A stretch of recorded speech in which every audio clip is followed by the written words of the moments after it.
நம்ம இந்த வீடியோவில் பார்க்க போகிற விஷயம் 2014ஆம் ஆண்டு வந்த எலக்ட்ரிசிட்டி எஸ்ஐ பார்க்க போகிறோம். அந்த கேள்வி கிட்டத்தட்ட கேள்வி பூராகவும் அழுத்த பிரியோட சம்பந்தப்பட்டதாக தான் இருக்கு. அதோட கொள்ளளவியோட சம்பந்தப்பட்ட சில விஷயங்களும் வருது. இப்போ ஒரு கேள்வியா பார்ப்போம். அதில் ஏ பகுதியை பாருங்க. மொத்த தடை R0 உடைய ஒரு அழுத்த பிரிகி ஏபி ஆனது ஒரு சுமைத்தடை RLக்கு ஒரு மாறும் வோல்டளவை வழங்க பயன்படுத்தப்படுகிறது.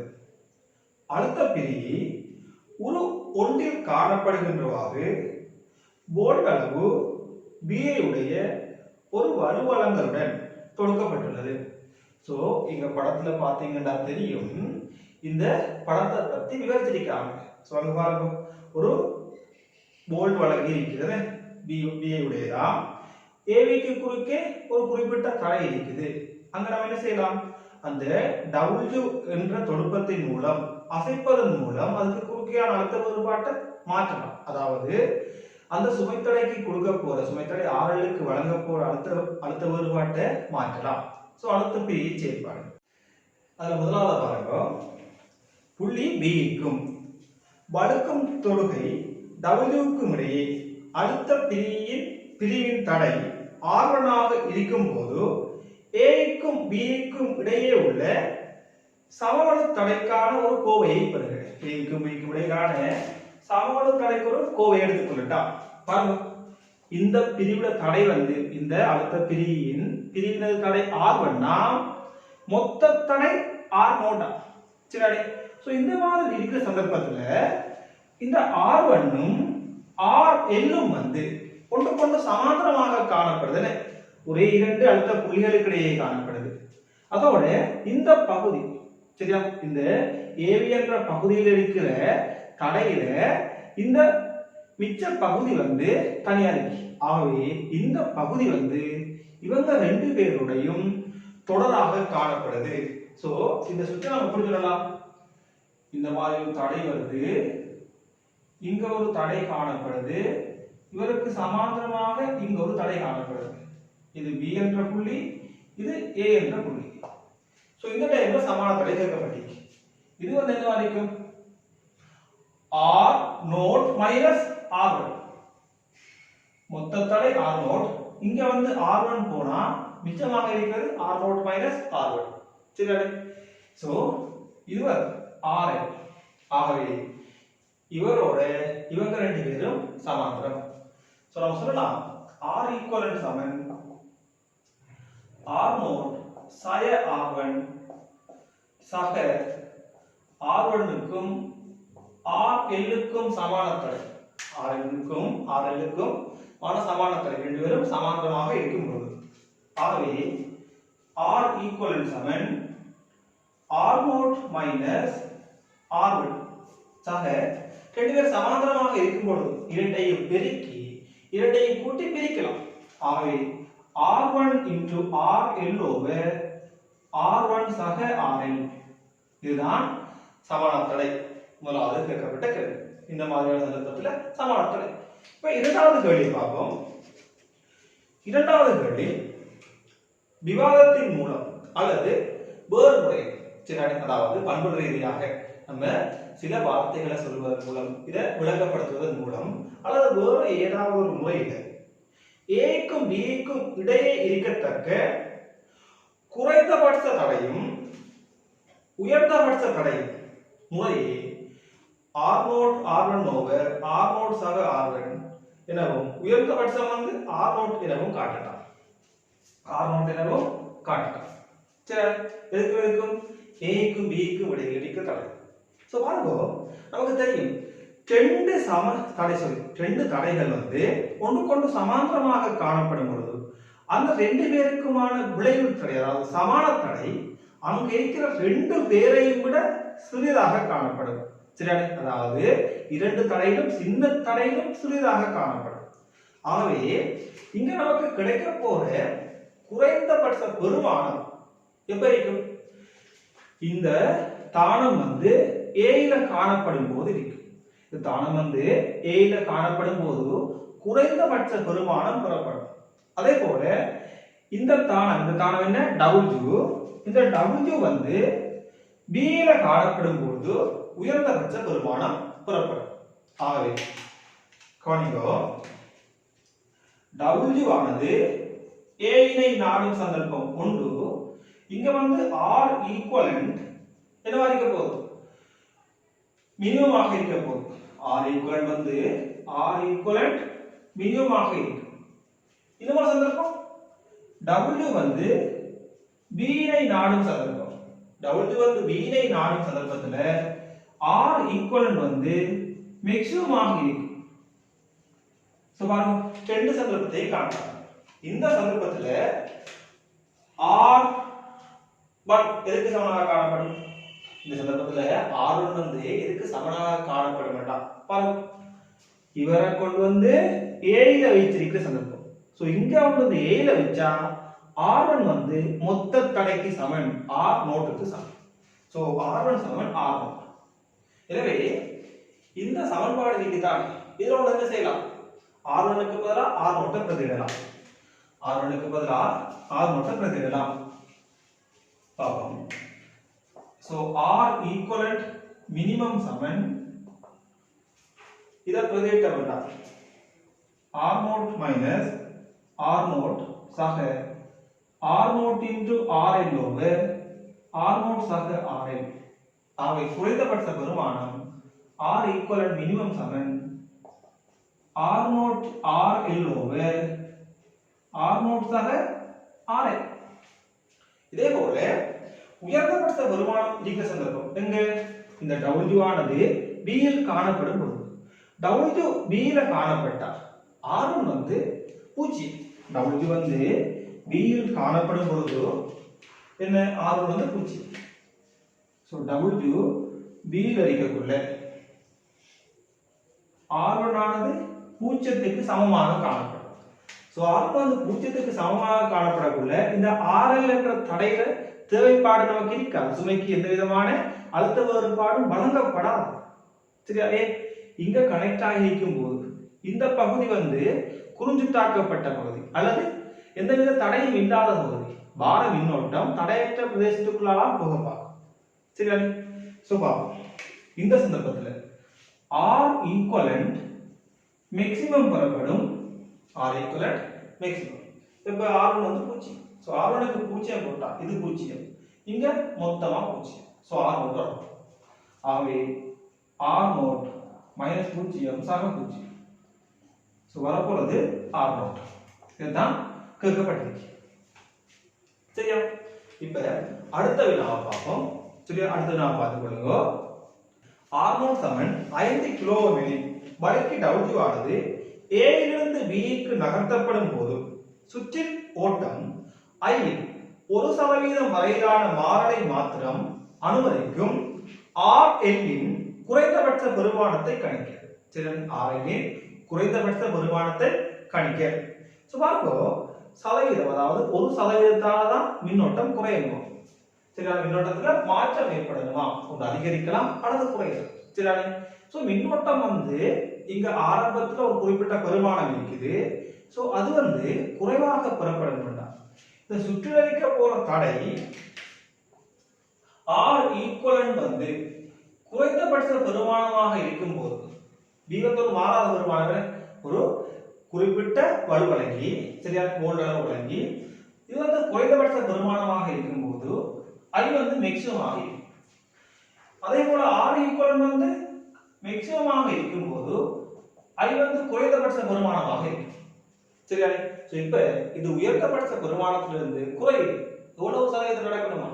1%தால தான் மாற்றம் ஏற்படணுமா? 1%தால தான் மாற்றம் ஏற்படணுமா? ஆகவே நான் எடுத்துக்கொள்றேன். ஆரம்பத்துல இருக்கிறத 100 I என்ற மின்னோட்டம் எடுத்துக்கொள்றேன். இது 100 I ஆக இருந்தால் இதுல 1% என்றது I. ஆகவே இப்போ வந்து 1% குறைவடைந்தால் இப்போதைய மின்னோட்டம் 99 I ஆக காணப்படும். 99 I ஆக காணப்படும்.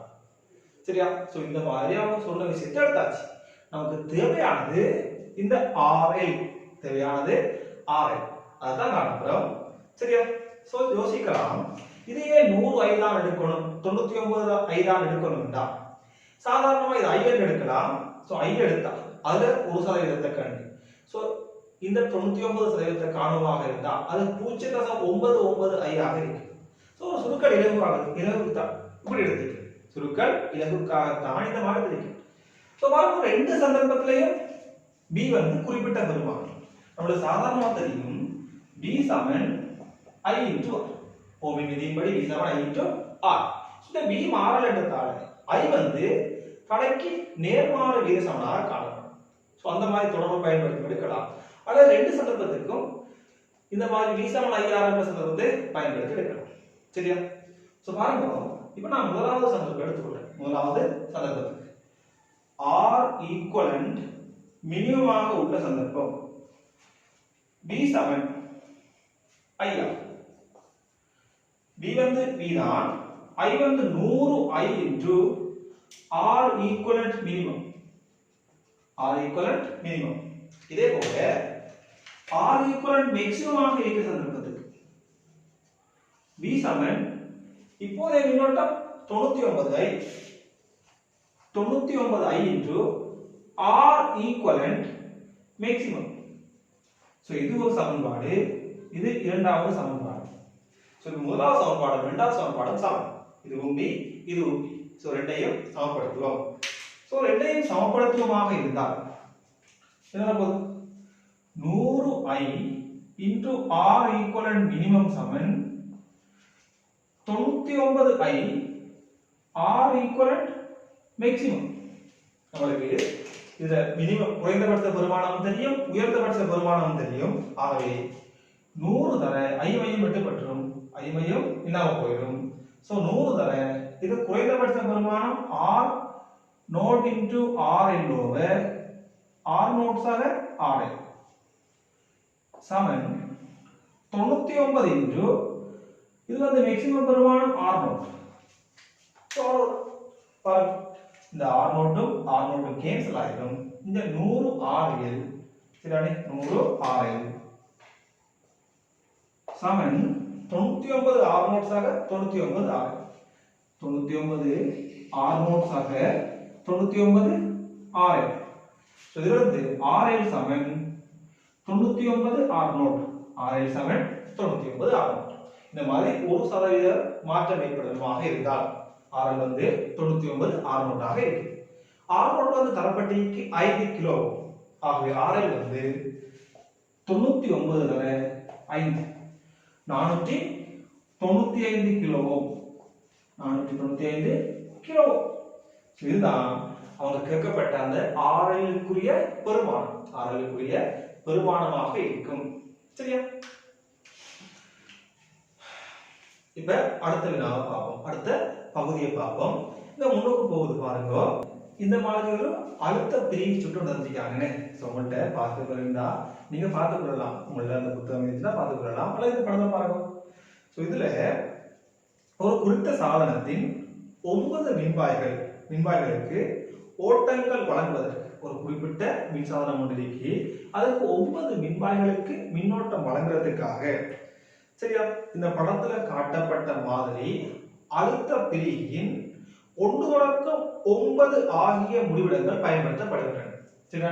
ஏதாவது ஒரு முடிவிடத்தை பயன்படுத்தி என்ன செய்யலாம்? நம்ம தேவையான மின்னோட்டத்தை தேவையான அழுத்த வேறுபட்ட வழங்கலாம். சரியா? மின்வாய்கள் அழுத்த பிரிவுடன் தொடுக்கப்படாமல் இருக்கும்போது, அதாவது இந்த மாதிரி இருக்குது, எந்த ஒன்றோடையும் தொடுக்கப்படலை இருக்கும்போது R1, R2, R3 ஆகிய தடைகளின் பெருமானங்கள் தெரிந்தெடுக்கப்படுவதுடன் அழுத்த பிரிவுக்கு ஒரு வோல்ட் அளவு B நோட் பிரயோகிக்கப்படும் போது B நோட் என்றது 1600 வோல்டேஜ் ஆம். தடை R1க்கு குறுக்கே தோற்றும் வோல்ட் அளவானது R2க்கு குறுக்கே தோற்றும் வோல்ட் அளவின் 4 மடங்காகும். இதை போல 4 மடங்காகும். அதே போல R3க்கு குறுக்கே தோற்றும் வோல்ட் அளவானது R2க்கு குறுக்கே இருக்கிறத போல R2க்கு குறுக்கே இருக்கிறத போல 3 மடங்கு. சரியா? சோ பாருங்க, இது சார்பாக R2 சார்பாக தான் சொல்லப்படுது.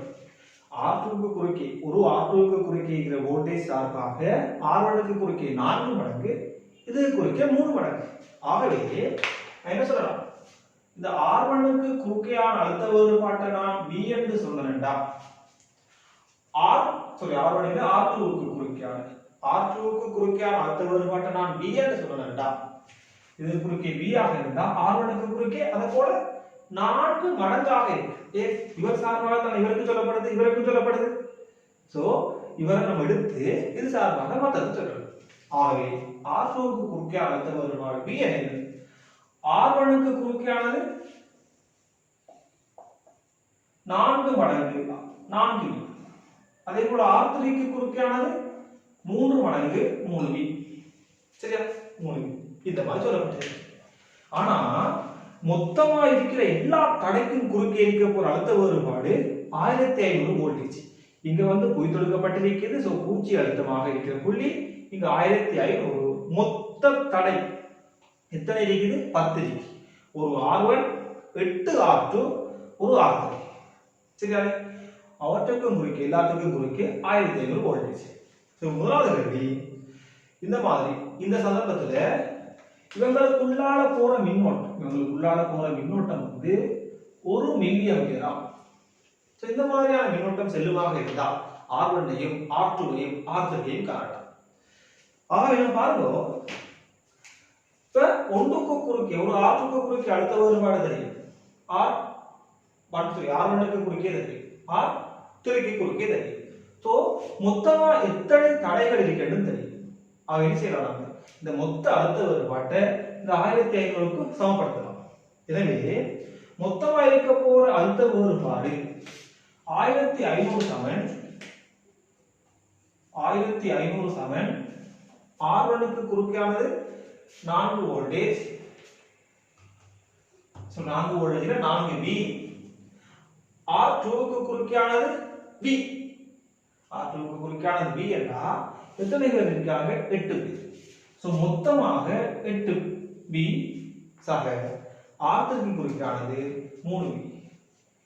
இந்த மாதிரி கேட்கப்படுது. சோ 1500 சமன் 15V. சோ V சமன் எவ்வளவு? 100 வோல்டேஜ்.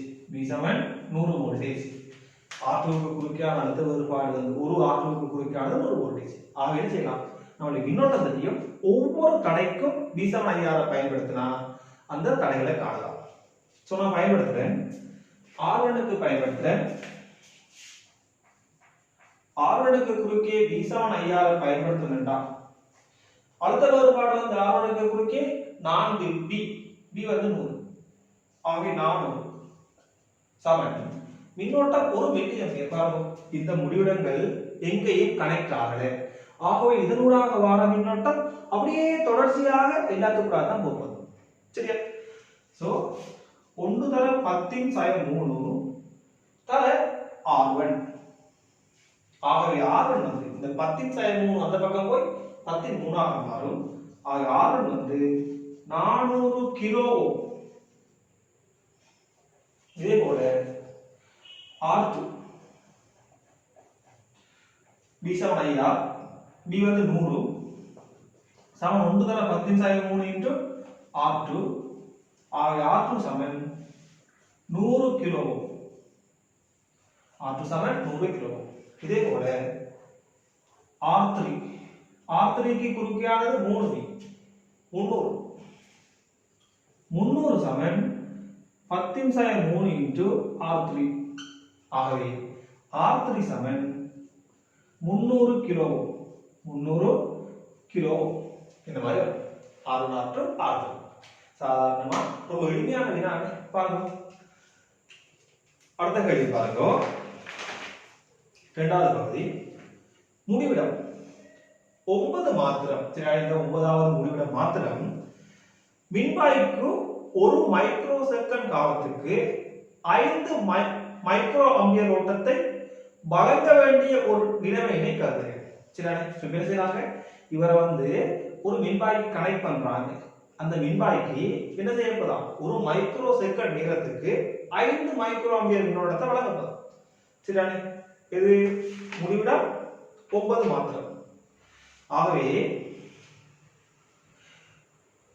பிரியிலிருந்து மேற்குறித்த ஓட்டம் வழங்கப்படுவதனால் இக்காலத்தின் போது R3க்கு குறுக்கே தோன்றும் ஓட்டளவு வீழ்ச்சியினை கணிக்க.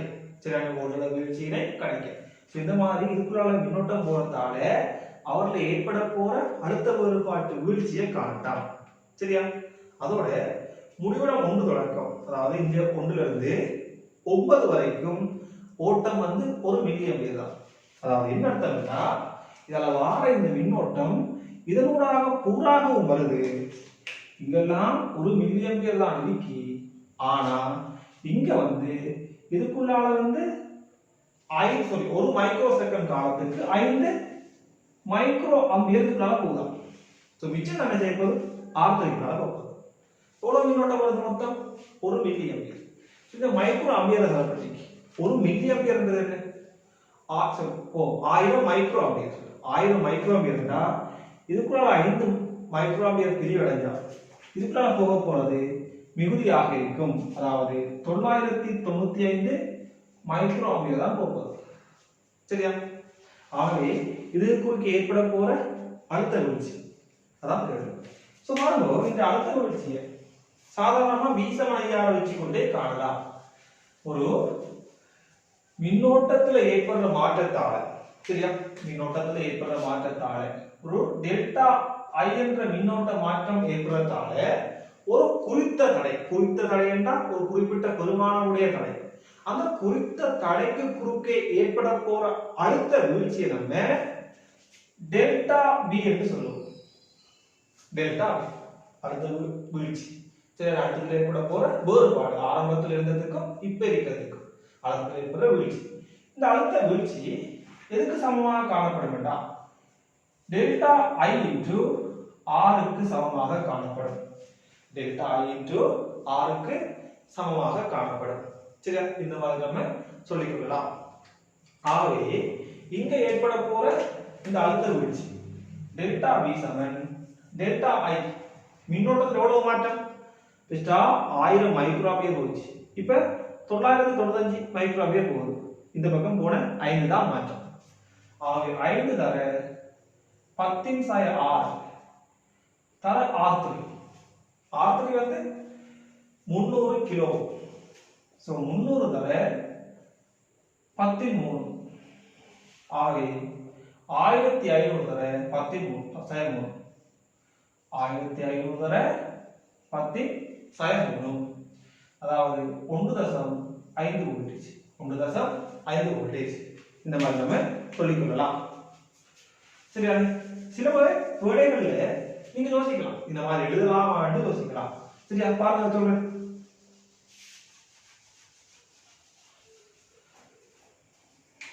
ஒரு குறிப்பிட்ட தடையை கருதுவோம். இந்த மாதிரி குறிப்பிட்ட தடை R இருக்கு. இதுக்கு குறுக்கியான ஆரம்பத்திலே இருக்கிற அழுத்த வேறுபாடு வந்து V என்று வச்சுக்கொள்றேன். சரியா? ஆரம்பத்திலே அழுத்த வேறுபாடு V. ஆரம்பத்திலே இருக்கிற மின்னோட்டம் I. சோ இப்ப V சமன் சொல்லலாம் I into R. இங்க இந்த மின்னோட்டத்தை கொஞ்சம் அதிகரிக்க அல்லது குறைக்க ஏதோ அதிகரிக்கிற சந்தர்ப்பத்தை எடுத்துக்கொள்றேன். டெல்டா I ஆல மின்னோட்டம் அதிகரிக்கும். இப்ப இங்க ஏற்பட்ட அழுத்த வேறுபாட்டிலே ஒரு அதிகரிப்பும் அதை நான் டெல்டா V எடுக்கிறேன். சோ நான் இப்ப சொல்லலாம் V சக டெல்டா V சமன், அதாவது இதுக்கு குறுக்கே இருக்க போற மொத்த அழுத்த வேறுபாடு இதனூடாக போற மின்னோட்டம் என்று தடை I சக டெல்டா I into R என்று சொல்லலாம். இது ஒரு சமன்பாடு, இது இன்னொரு சமன்பாடாக இருந்தா இவற்றிலிருந்து இவரை கழிச்சவன்டா டெல்டா V சமன் டெல்டா I into R. இந்த மாதிரி நம்ம சொல்லிக் கொள்ளலாம். நேரடியாக எழுதலாம். சரியா? நேரடியாக நம்ம செய்யலாம்.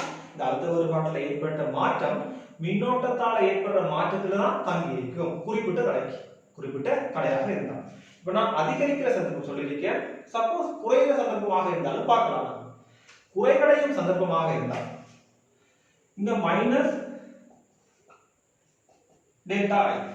சோ மின்னோட்டம் குறைவடைவதனால் அழுத்த வேறுபாடு குறைவடையும். சோ இந்த மைனஸ் டெல்டா வி. சோ இவர் ஓகே, முதலாவது சமன்பாடு ஓகே. இரண்டாவது இங்கேயும் மைனஸ் வரும், இங்கேயும் மைனஸ் வரும். ஸோ ஒன்றையோட கழிச்சு பார்த்தோம்னா என்ன வரப்போகுது டெல்டா வி சமன் டெல்டா ஐ இன்டு ஆருக்கு வரப்போகுது. இந்த மாதிரி நம்ம சாதாரணமாக பயன்படுத்திக் கொள்ளலாம். இப்போ அடுத்த வினாவை பார்ப்போம். இங்கே போகுது பாருங்க. மேலே V2 இப்போன்று ஓட்டங்கள் ஒரு குறுகிய நேரத்துக்கு எடுக்கப்படும் நிலைமைகளில் ஒரு மூலில் காணப்படுகின்றவாறு இதில் காணப்படுகின்றவாறு R3க்கு குறுக்கே தொடுக்கப்பட்ட கொள்ளளவில் தேக்கி வைக்கப்பட்ட ஏற்றங்களிலிருந்து இந்த கொள்ளளவில் தேக்கி வைக்கப்பட்ட ஏற்றங்களிலிருந்து இவ்வோட்டத்தை வழங்குவதன் மூலம் முடிவிட வோல்டளவில் உண்டாகிய வீழ்ச்சியை எளிவாக்கலாமா? சரியானே? ஸோ இந்த கொள்ளளவிட தொழிற்பாடு என்ன? கொள்ளளவிட தொழிற்பாடு வந்து ஏற்றத்தை வந்து சேமித்து வைத்து தேவையான நேரம் தேவையான ஆளுக்கு கொடுக்கும். தற்காலிகமாக சேமித்து வச்சுக்கொள்ளும். மற்றபடி அவர் வந்து ஏற்றத்தை உருவாக்குறவர் இல்லை. இன்னும் வார ஏற்றத்தை தனக்குள்ள சேமிச்சு வச்சு தேவையான நேரத்துக்கு கொடுக்க போறவர். சரியா? இந்த மாதிரி நடக்குமா?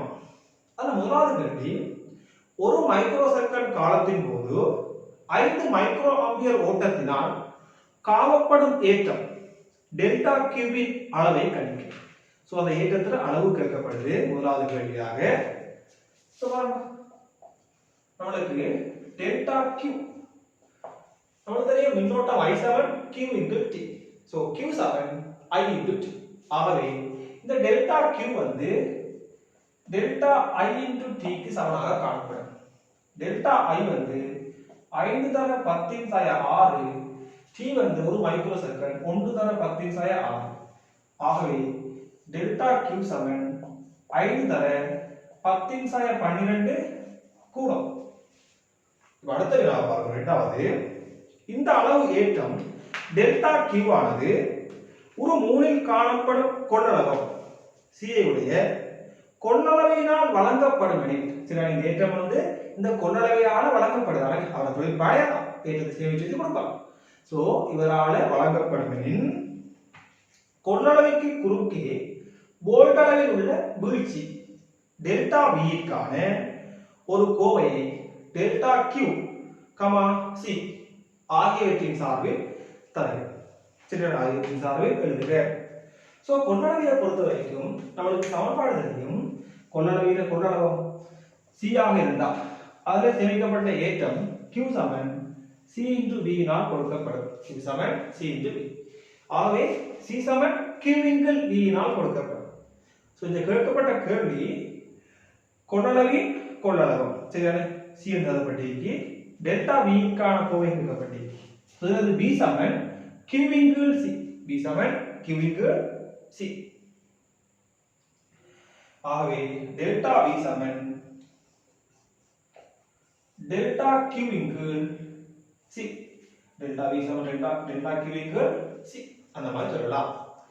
கடைசி கேள்வி, வோல்டளவில் உள்ள வீழ்ச்சி அதாவது டெல்டா V வந்து 0.05 வோல்டேஜுக்கு மட்டுப்படுத்தப்பட வேண்டுமெனில் R3க்கு குறுக்கே தொடுக்கப்பட வேண்டிய கொள்ளளவின் பெருமானத்தை காண்க. பாருங்க, நம்மளுக்கு டெல்டா Q தெரியும். இப்ப அவங்க சொல்றாங்க அந்த வீழ்ச்சி டெல்டா V என்று இவ்வளவு சொல்றாங்க. தந்து சீகக்கப்பட்டிருக்கிற சாதாரணமா ஒரு பிரதியிடல் வேணும். சோ நம்ம கட்டாயம் இதை பிரதியிட்டு காட்டணும். இந்த சமன்பாடு தெரியும். சோ அடுத்த லைன் அதாவது அடுத்த வினாவுக்கு அந்த சமன்பாடை எழுதி அந்த சமன்பாட்டுல தந்த கணியங்களை வந்து பிரதியிட்டு காட்டணும். அப்பதான் அந்த மார்க்ஸை வந்து பெற்றுக்கொள்ளலாம். சில நேரங்கள்ல ஸ்கீம்ல வந்து பிரதியிடலுக்கு மார்க்ஸ் இந்த மாதிரியான சந்தர்ப்பங்கள்ல பிரதியிடலுக்கு மார்க்ஸ் வழங்கப்படலாம். எனவே கடைசியா நமக்கு மூணாவது வினா கொள்ளளவினது கொள்ளளவும் கேட்கப்பட்டிருக்குது. கொள்ளளவும் இதுல இருந்து C சமன் டெல்டா கியூவிற்கு டெல்டா V. டெல்டா Q வந்து 5 தர 10⁻6 சரி 10⁻12 கூடும். டெல்டா V வந்து 0.05 வோல்டேஜ் அதாவது 5 தர 10⁻2 வோல்டேஜ்.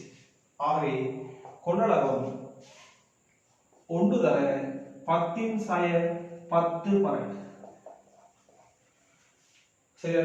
இந்த மாதிரி வரப்போகுது. சோ இவ்வளவுதான் 2014ஆம் ஆண்டு வந்த வினா. சோ கேள்வியை பார்க்கிறதுக்கு பார்க்க பெரியதாகவும் பெரிய பெரிய வினாக்களாக இருந்தாலும் அது நம்ம நிதானமா வாசிக்கிற சந்தர்ப்பத்துல அந்த கேள்வியில எளிமைத்தன்மை புரியும். சரியா? பொதுவாக இல்லாம படித்தான் சில நேரங்கள்ல பிரயோகங்களோட சேர்த்து வரலாம். நீங்க அந்த வாசிப்பு பழக்கத்தை அதிகரிச்சீங்கன்னா, வாசிக்கிற தன்மை அதிகரிச்சீங்கன்னா எந்த ஒரு கேள்வியும் இலகுவாக செய்து கொள்ளலாம். சில நேரம் நம்ம ரொம்ப ஸ்பீடா வாசிக்கணும், நம்மளால தரவுகளை மட்டும்தான் மூளை எடுத்துக்கொள்ளும். சரியா? அந்த தரப்பட்ட விஷயங்களை கிரகிச்சு விளங்கி வாசிச்சோம்னா எந்த ஒரு கேள்வியையும் ஒழுங்காக விளங்கிக் கொள்ளலாம். இன்னும் ஒரு வீடியோட சந்திப்போம்.